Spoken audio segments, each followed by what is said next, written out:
Every cat has weird habits. My cat Dodo scratches the floor every single time before he drinks water. This habit doesn't come out of nowhere. It evolved because this is his 5th water container. The first one died in 2 days. He chewed through the charging cable. The second, Ragdoll bowl, he flooded the floor. The third, refused to use it. No explanation. The fourth is actually his first sister's drinking fountain. It lasted 3 years, then the pump gave up. Now the fifth, the current one. He never scratches the floor before, only with this one. Why? No idea. Little weirdo. In 2024, I had an accident and fractured both of my feet. I couldn't walk for 2 months and moved around on a knee scooter and a crutch. And guess what? Dodo had just joined our family 2 weeks earlier. He was only 3 months, so of course he had no idea what was going on. He never made way for me, not once. The knee scooter, a brand new toy. The cast on my feet, apparently completely chewable. So every time I needed to go to the restroom, I, the disabled human, had to carefully go around the cat.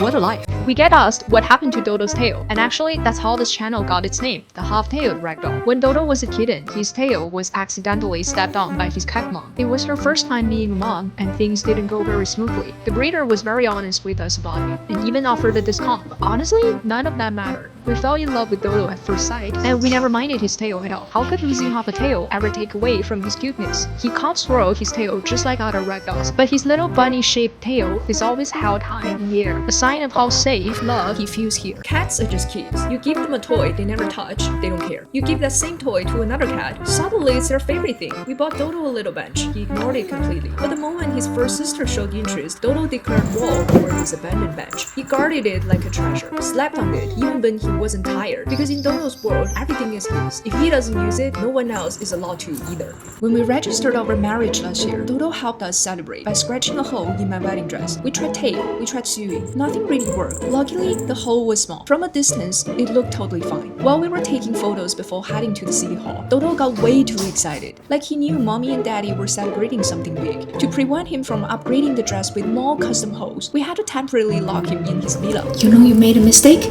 He was deeply offended and yelled at us nonstop. I was customizing your dress. That's how I show love. Well, thank you, Dodo. We actually hesitated to get Dodo a second cat. He already had a first sibling, Ruoxian, a female ginger cat adopted by our roommate.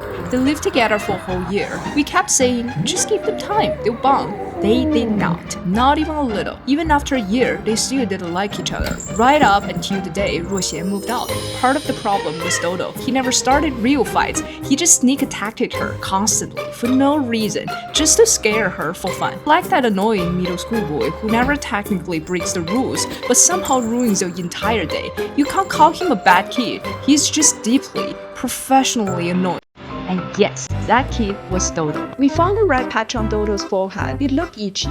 He just couldn't stop scratching and grooming himself. At first, we thought it was ringworm and took him to the vet, but the lab test came back negative. The vet said it's probably an allergy, something Dodo might have to deal with for life. So we shaved the area and put an Elizabeth collar on him. This poor baby. Look at those eyes. How could I ever say no to you? The funny part?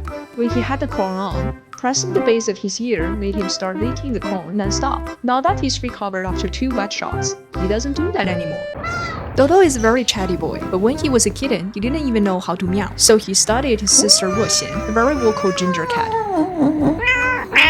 At first, Dodo's meows were rough, low, awkward, a little broken.